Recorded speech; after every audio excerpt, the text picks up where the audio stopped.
Now we're going to take just a few moments and have a conversation with our learners. And I'd like for you to tell us a little bit about some of the concerns you had before you started your program. Like, were you concerned about a particular subject, or had it been a while since you had been in a learning environment? Was there concerns around structure of the program, travel, childcare? So I'm going to start with you. Is that okay, John? Well, mine was about reading, spelling. I want to learn more about spellings. I want to know about more about spellings and reading and how to figure it out and how to do well in what I'm doing and to achieve what I'm doing and to make it better for me and others. I like to be able to make it so.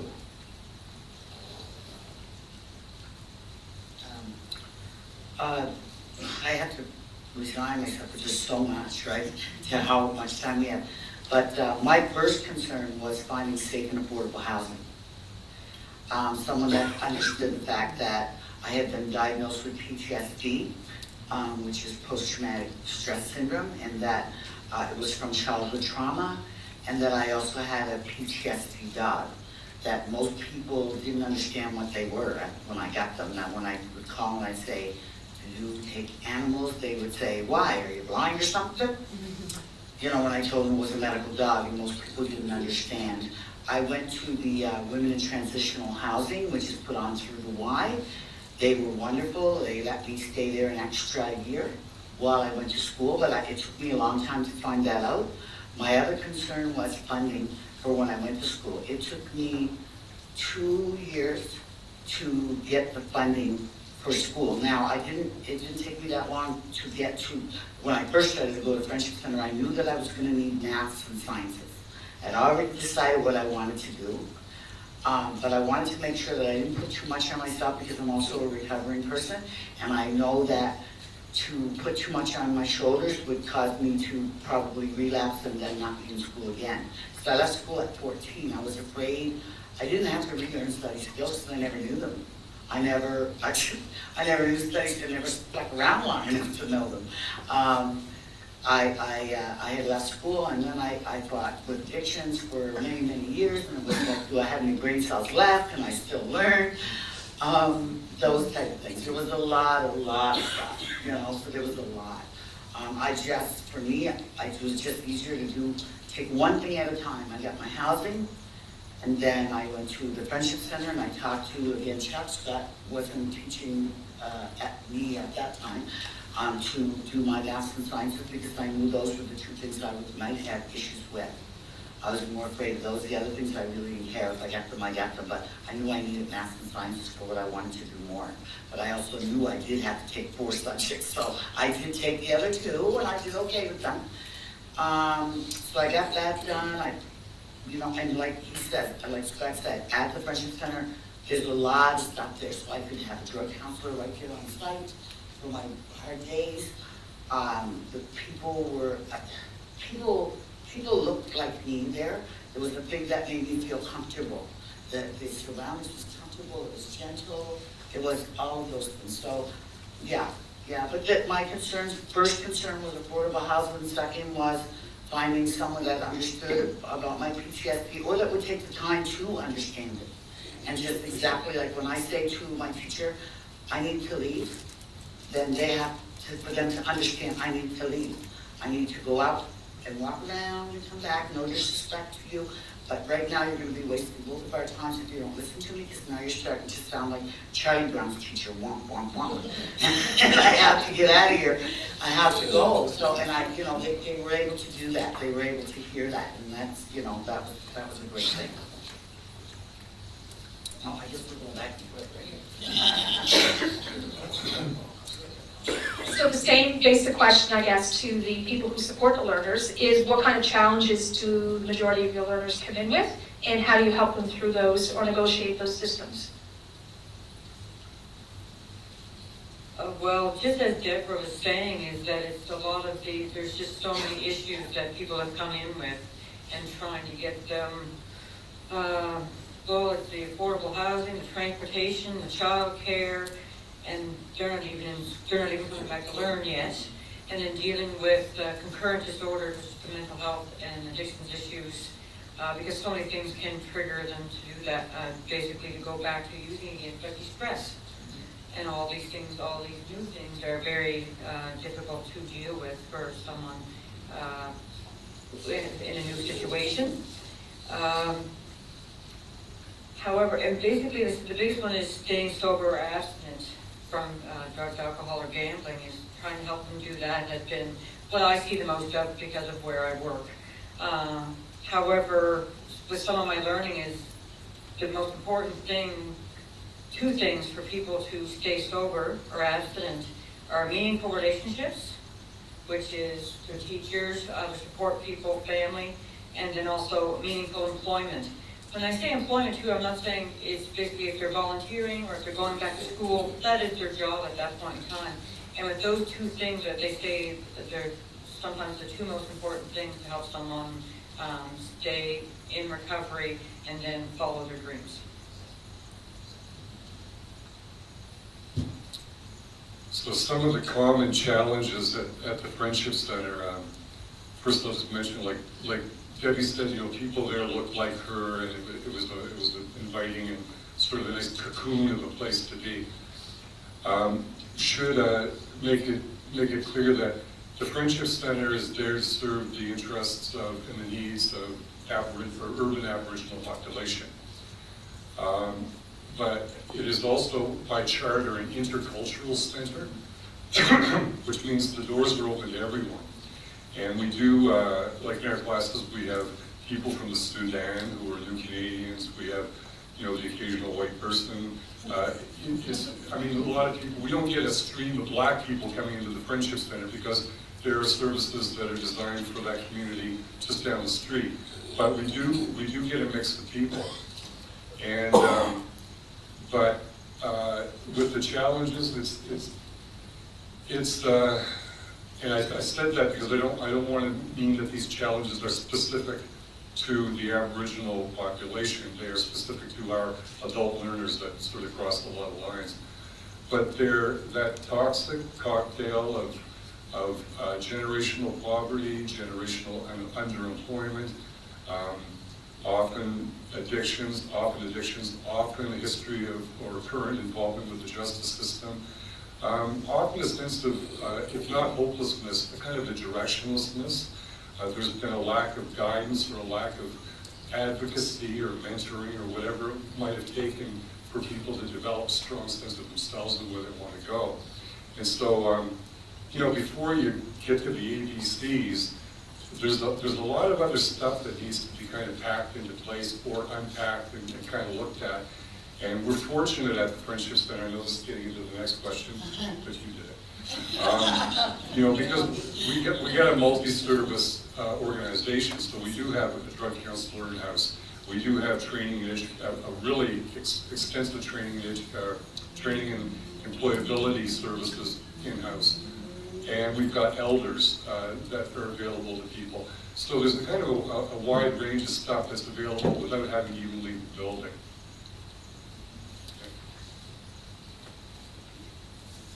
Thank you very much for that. Okay, I think I should probably preface this by saying that I did start working at Halifax North Library in 2004, which is when I first met John. And I think that there are so many challenges that a lot of the learners come in with that sometimes it might take them 2 or 3 or 4 or 5 separate times before they can truly commit to the program.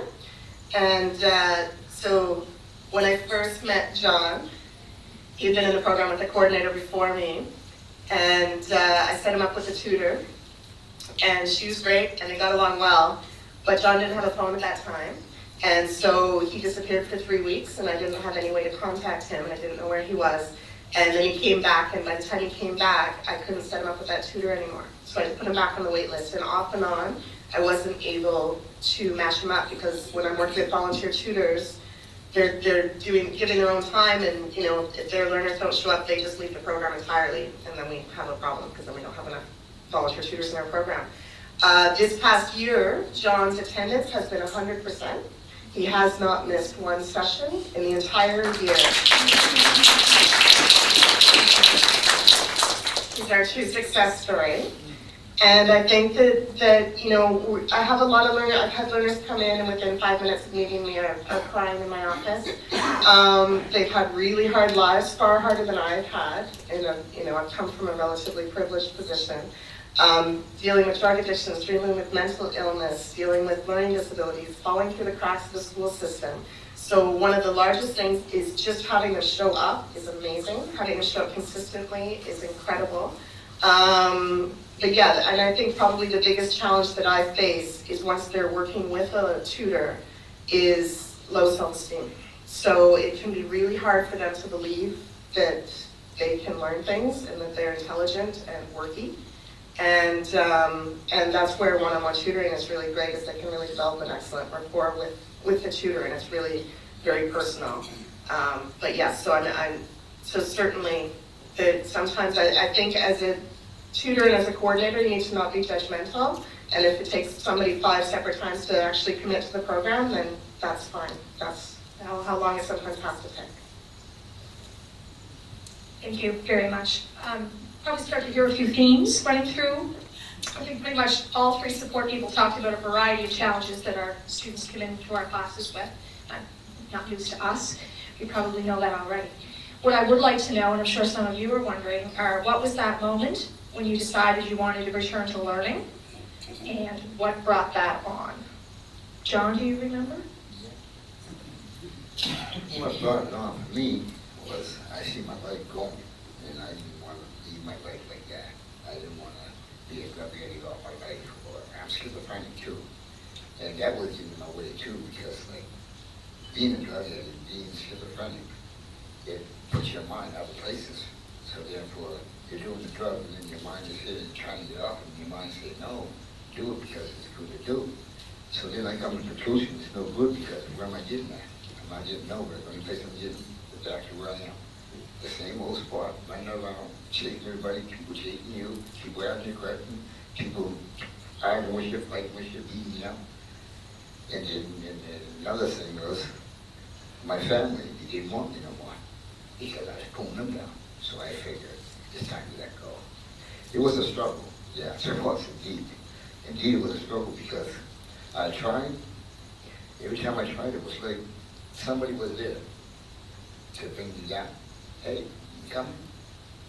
And then I forget about school, or I forget about whatever I had to do that was right to do. And when I did, I messed up again. So this time, I made it right. I had to come to myself and say, great, to the Holy God.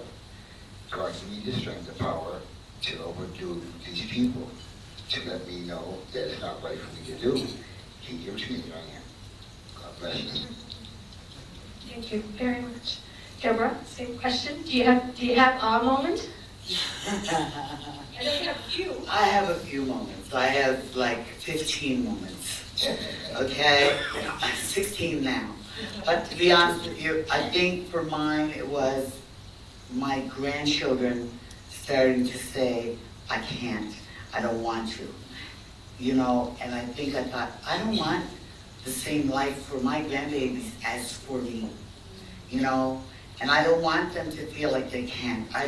So if I go back as an example for them, I mean, I went for me too, but if I go back and I achieve this, like, I remembered my grandson saying, because Chuck will tell you, I loved math, and I loved sciences. But when I walked into my daughter's house and my grandson said, I'm in trouble because I don't have my homework done again, and I said, why, what are you doing? And he said, the periodic table, and I hate it. And I said, the periodic table, I love it. Let's do this homework together. And from then on, I just knew that I had not only was doing it for me, but I was doing it for my generations that were coming behind me. I didn't want them to say be 58 and go back like to school. And I knew that showing them by example. Here's your nan, you know your nanny. You know the struggles I've gone through, you knew the years of addiction that I dealt with, and you know, my very, very colorful history that would take me 2 or 3 days to get into here. But my grandchildren knew all of this at me, and if I could say to them, let's do, you know, I can do this with you, come on, let's do this. And it just felt so good that I knew I had to continue on from there. Yeah, so that was my kind of, my moments are coming with all my grandbabies.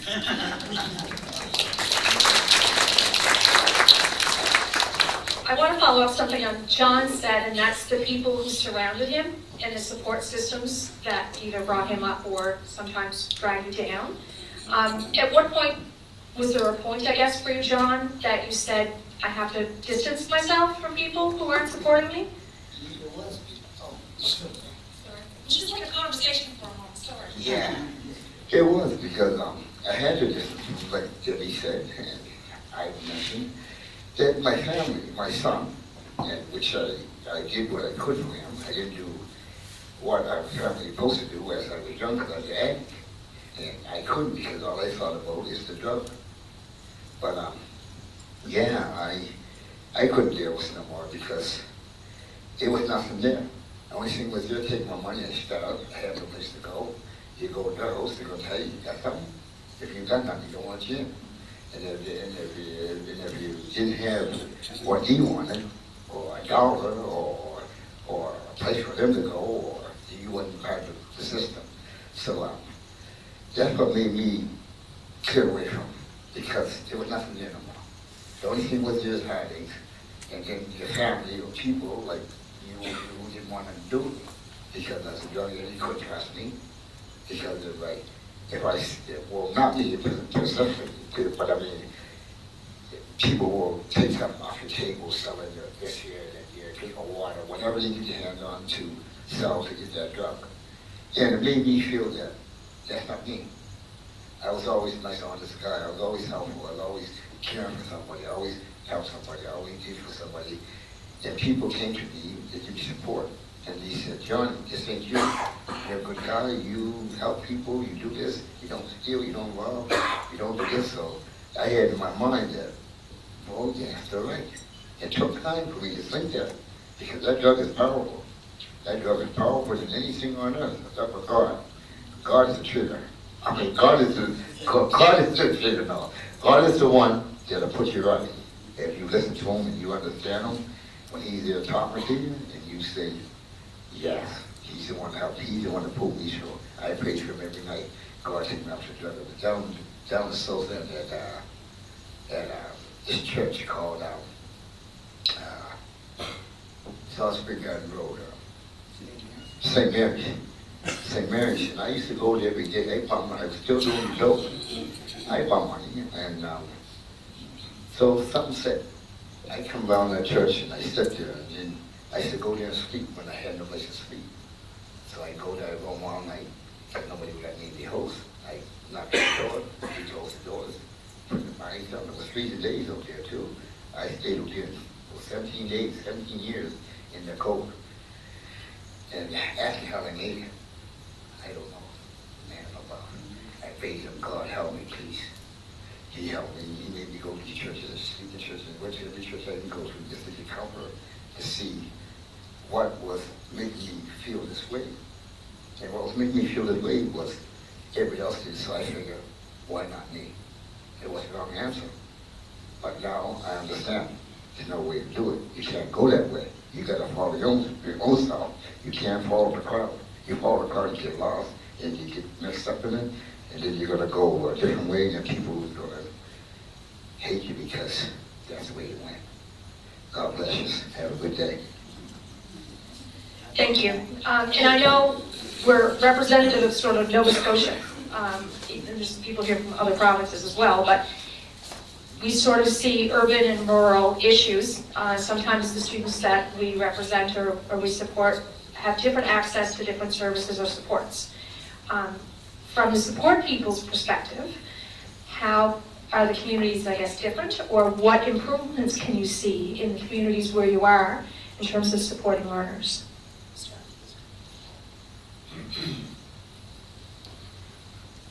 First, this probably doesn't need to be said, but it's sort of taken me by surprise. And I want to thank John and Debbie for sharing their stories, because it's one thing for us as professionals to sit up here and talk about our jobs. I mean, it's quite another to sit there and share your personal story. I really appreciate it.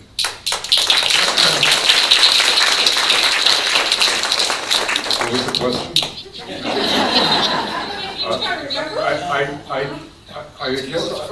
I can't really speak to the difference between the rural and the urban situation, because really my only experience is the urban situation. But seriously, what was the second part of that question? What supports do you think should be available Okay. or? Okay, well, speaking from the perspective of the Friendship Center, working with the urban Aboriginal, working with my community that I'm familiar with, like I said, we got a lot of supports. We're in the city and we're a tight-knit community. But at the same time, there's, in the area of mental health is always a struggle.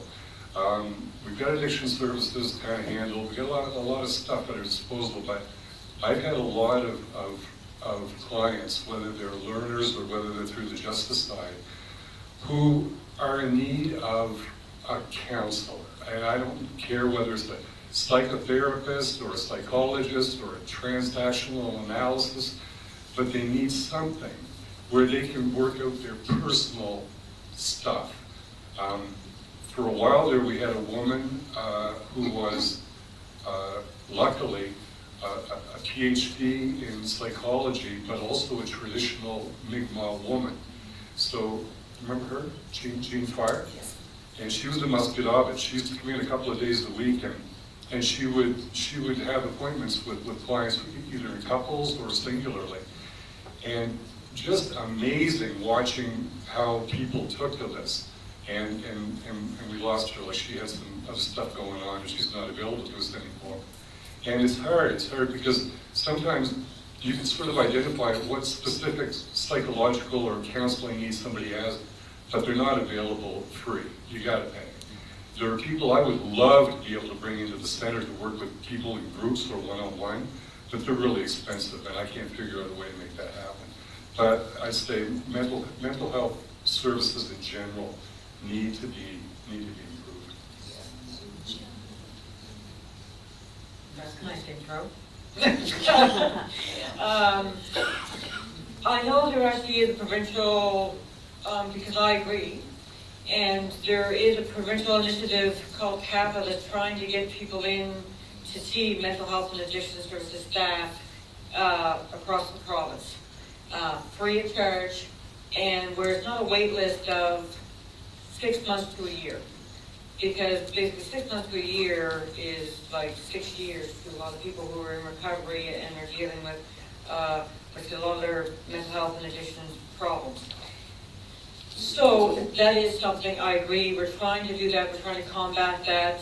We're using a European model, which is called CAPA, and it just basically streamlines the service so people can get in mental health and addictions usually within, they can see somebody within a month, and then they are see what other support in the community, or even if they do need mental health and addictions counseling or some other resource within the community. I see a need for, like I said, I can only talk about our services here, is that, and I know, like I said, we're working on this, but we do have an opiate treatment program. However, it is, I think there's a wait list of 100 to 130 people on that rate at this present time.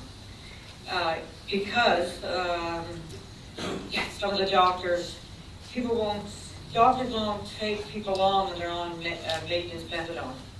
Because they have to have training, and there is a stigma around people who are using opiates that they're not easy to get along with, we'll say. So, however, there are people like you and I and everybody else in this room that have an addiction issue. And that's the problem at this point in time, is that there is quite a clog of people on a wait list for the opiate treatment program. Because I do believe we have a lot of services here, is that there's there's no GA at the present time in this community, because there's just not enough people running it. There are a lot of other services, so I think we're trying to do what we can. We offer individual, family, and group therapy too, so. Just trying to basically keep up with the demand is the biggest issue at this point in time. Do you want to speak to resources you see on this? Yeah. Yeah, and then you can, if I know, if you want to go first, if I know you're burning to talk about this. Yeah. So you can, Okay. Resources I like to see is like, I don't know, it's you or him, talking about the mental health. I think you should have better things for mental health problem because like it is a really good thing. I'm a mental health person myself and I go through changes when I'm home, like being lonely, nobody understands me like to when I say like I'm having a problem, oh it's just a problem that you have to get over. It's no getting over it. It's getting over it, but in a short time, a long time. Because like you go through a lot of change in your head, just thinking and worrying and wondering who's laughing at you, who's making fun of you, who's telling you off, who's going to hurt you, who's going to do this. It's hard, so I figure something that you need is like I think a special treatment, like to understand them well and to be there for them, to be there, like for instance, like if you get a problem, listen to them.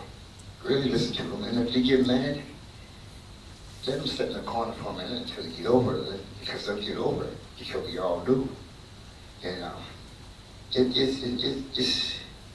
makes me feel good if I see people like that. Like me, I come a long ways. I used to be scared of people. I run around the table, walk with my hand in my hand, my hand like this here, walk like I was crazy, like I was nuts, and hollering, and screaming, yelling, and fighting, and just to get attention. But nobody gave attention, so I fought away by doing that. But while I fought away, it was still going to come back on me because the thought of it was hurting me more. To get that hurt is painful. And we like to get rid of the pain. We like to get just to be there, sitting making fun of us, accept us. Accept us who we are. Because if you don't accept us, it's going to make us worse. Because the way it makes you worse, because like, it's a sickness that I don't know if it's a cure for it. I hope it is one day for us. And it's painful. And it's degrading to some people because the pain that they go through is different.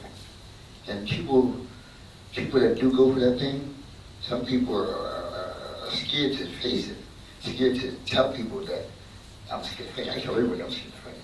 Make fun of me all you want. I'll laugh back at you because I know who I am. And I'm proud of who I am. And who I am right now is John Cromwell. I'm schizophrenic and I feel good.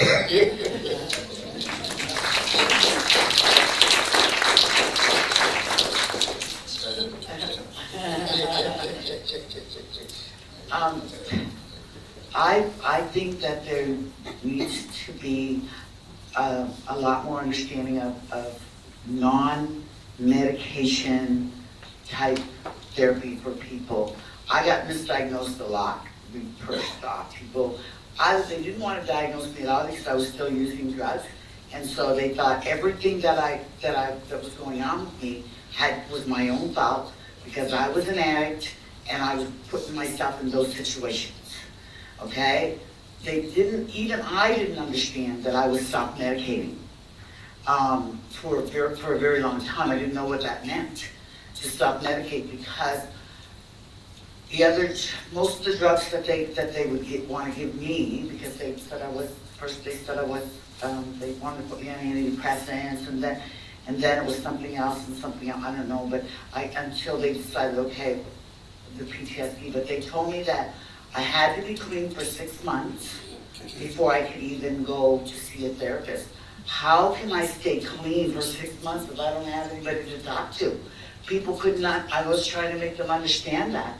Like, there's no way I'm going to stay clean for 6 months if I don't have someone that I can understand. And when I asked to go to drug-free program for my issues, they looked at me like I was what are you talking about, drug-free? Like, here's trazodone, here's Valium, here's, I said, I can get all those myself. If that's what, I don't need you to give me drugs. I've been quite capable of getting my own drugs for 30 years. I want to do this without drugs, right? I want you to be able to show me that I want to learn. I want to learn how to live my life, deal with my stuff, and not have to use drugs to do it. I want to learn that, and that's what I needed to learn. I needed to, like with my diagnosis, I could probably get every drug I ever wanted for nothing, right? But I would say that you're not listening to me. If you're listening to me, you're not going to prescribe me stuff. I just got finished telling you I'm an addict. Whatever you give me, be it Tylenol. If the Tylenol bottle says take 2, I'm going to take 4.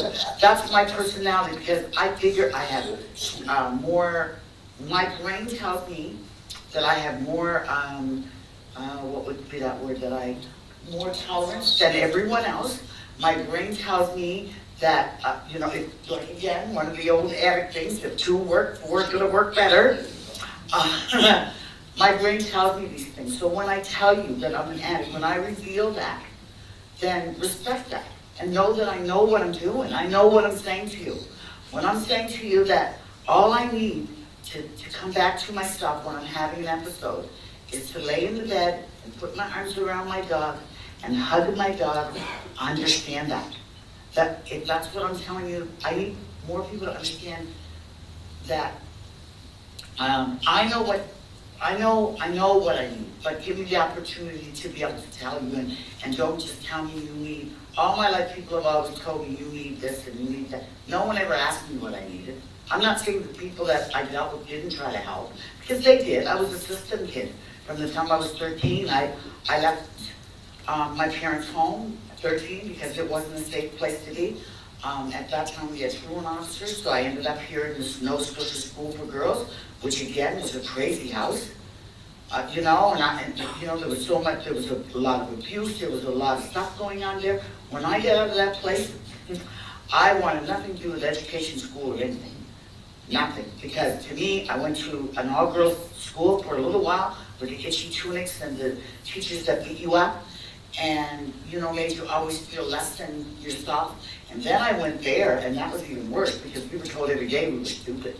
So when I got out of the education system, I want nothing to do with any of you guys. I'm not so tight. Right? To me, teachers were just mean people with pointers and sticks that wanted to beat you up and call you stupid. But I realized too with that, like I said, I need more people. I want people to understand. I go and I tell them about the PTSD and what it is, because most people still don't understand. When I say to you, I need to leave, I need to be listened to. That's what I want. That's all I want. Just listen to. It's to the point when I go to a doctor or a therapist, they think that I'm there for drugs because I've revealed to them that I'm an addict. But I almost died because of appendicitis because they thought I was there trying to hustle drugs from them. I kept saying, I said, look, I'm still in pain. And they said, look, we're not giving you any more drugs, okay? And I said, well, obviously, you've given me the maximum amount of drugs that you can give me, and I'm still in pain. Something's wrong here, right? And they said, oh, no, everybody always thought I was there just to hustle drugs. But I was the first one to tell them I was an addict. I finally got to the point when I stopped telling people because I didn't want them to.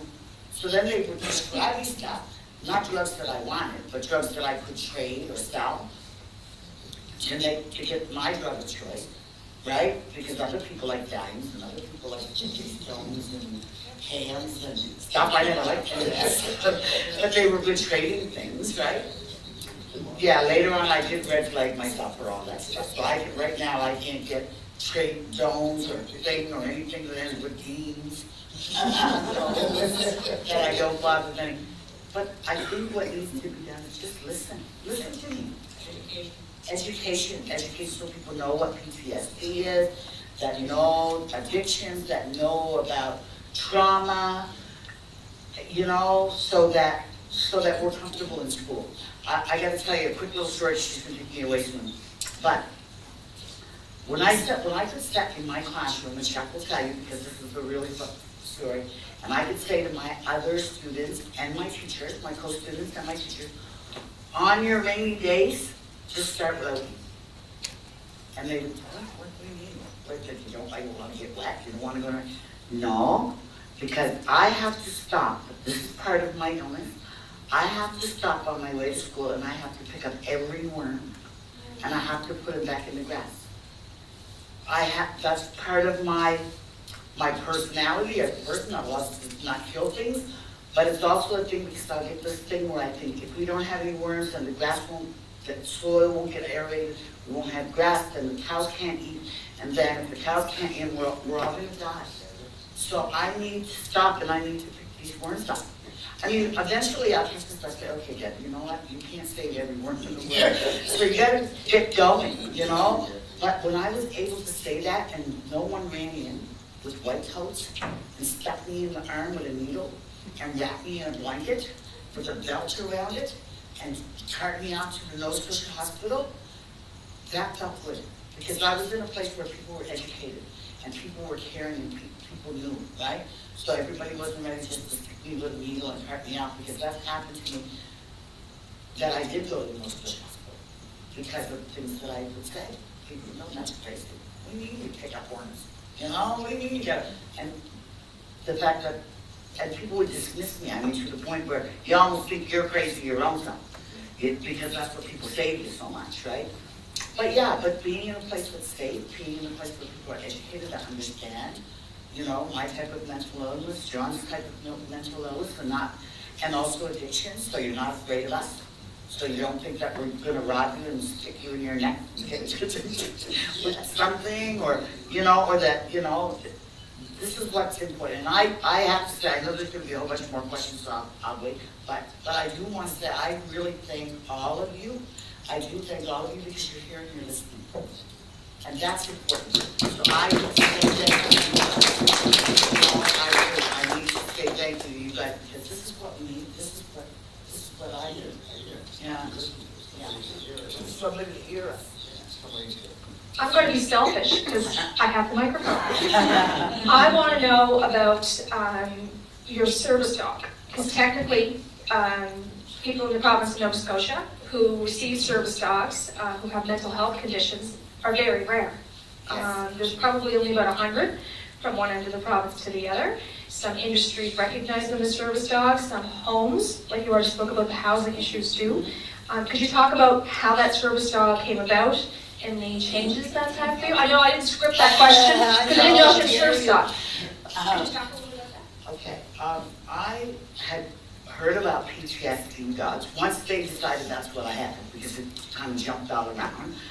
Once they had decided that that's what I had read about PTSD dogs online that were being now given to service people that were coming back from, in the U.S., that were coming back from being in the war. And I actually watched, I think, it on Maury or one of those things, right? And they showed, and I thought, okay, that's what I need.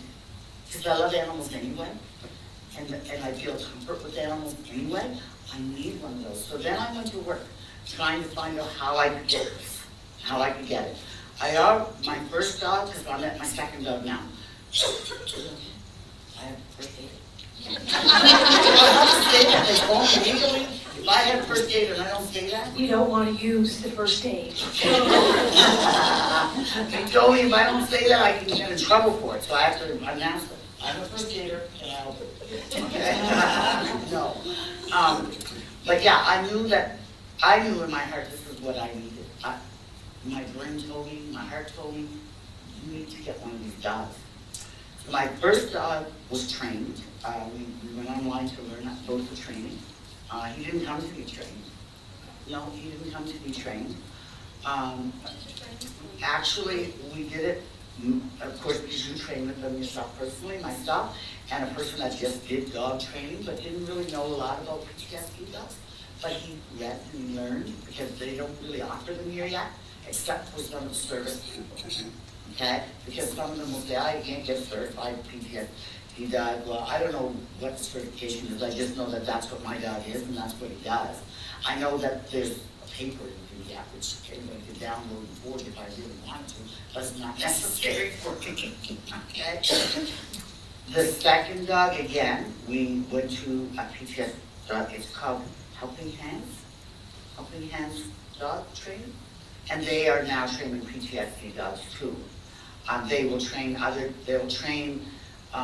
that are fostered, and they stay in someone's home, and then they go to be trained, and then they come back. So this is what's going on now with my second dog. Because my first one, he was a family pet that just had the natural ability. Sometimes they have the natural ability to pick up on what my dog does is that he picks up on the sense when I'm getting ready to have an episode. I guess, I don't know how to explain an episode, but I guess, okay. My episodes are physical episodes, okay? Some of the trauma that happened to me in my life was very brutal and physical. And when I have an episode, I have the feelings of all of that happened. Like, the physical sensations, the hands are holding me, the hands are choking me, and I feel it all, just as if it were happening then. And the reason being is because I had learned how to disassociate so well that when things like that did happen to me, I would just kind of let them happen and get it over with, because the faster I could just let it happen, it was less, you didn't get hurt as bad. I don't know how to, you didn't get hurt physically as badly, but you just weren't there. I would just leave. I was one of the best disassociation people, I guess, because I learned that as a young age and continued on through abusive marriages and relationships and just violence against women, period. And I learned how to dissociate really well. But when I self-medicate and get high, so I didn't have to deal with it.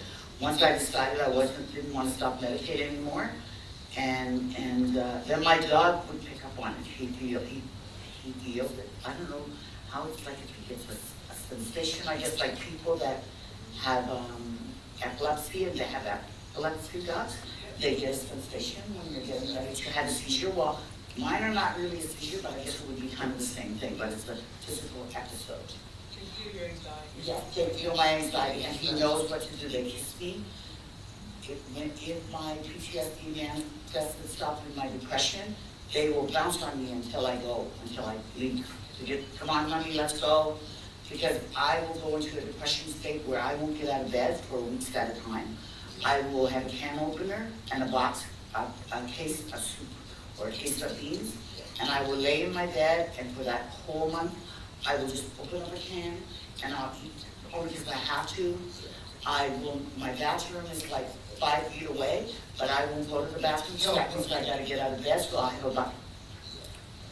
The reason that I don't do that is because I can't leave the cans that are open around my dog because he'll lick them and he'll cut his tongue. I couldn't take care of myself, but I could very well take care of him. Also, when I have my night terrors, he's learned that she has night terrors, I need to lay across her. He was trained that and breathe like my breath mimics his breath. So it calms me. My breath will mimic his breath. And they just have a natural, there's some training to it, but most dogs that are that have a natural ability. Anyway, yeah. So now he's officially, the new one is officially a PTSD dog for this Helping Hands thing. So, and it feels so much better. I really have been doing all of my stuff drug-free. I don't want your domes in your pants and all that stuff because they keep me in a fog and a cloud, and I knew that if I was going to go to school and learn. Last night actually was my first episode in a long time. Only because I knew that I could bring the dog, but I wanted to try one day without my dog. I'm not ready to do one day without my dog. So I've been up since 4 o'clock this morning because I did have a little bit of an episode being away from home, right, and stuff like that. But next time I'm not traveling without my dog. He's got to come, sorry. But yeah, so now he's officially a PTSD dog. You can get them certified by training here. And these are mental health dogs. They have actual Helping Hands training for mental health dogs that you can get that. Yeah. Thank you very much. I know there's probably a lot of questions from the audience, but I would like for you to just take a couple of minutes, if you'd like to talk about what gaps you might see in services in the community. Because I work at the library and we're just focusing on tutoring, I don't have the same sort of spectrum of things that are available as they are at the Friendship Center. So I can't really speak with that much authority about that. In terms of what really needs to be in the community, I think probably there needs to be a lot more professional development about what is in the community already, because I think that a lot of times we're sort of, the literacy coordinators are kind of divorced from knowing what else is out there. So I will say, before I kind of go into that a little bit more, we're really lucky at Halifax North Library to have some really, really wonderful committed staff. It is truly a community library. And Johnny getting here today was mostly because you've been doing fantastic work and it's amazing and exciting and I'm very proud. But I also had a coworker who went out of his own time to drive him to the bus depot. So there's just like a really nice community feel in that library. And there's people who've been working there for 20 years and it really is a focal point of the community, which is really wonderful. In terms of what I'd like to see in terms of resources, quite frankly, I'd like these jobs to be permanent. I only found out on March, thank you. Found out on March 27th that my last day of work was not March 28th. We get very, very little professional development funding. And if I had more hours and if I had a permanent position, then I could actually sit down with the tutors and I could help educate them and we could do more professional development events and I could learn more about other resources that are out there. But until that's a priority in our community, it's very difficult to do the kind of quality job that I would like to do.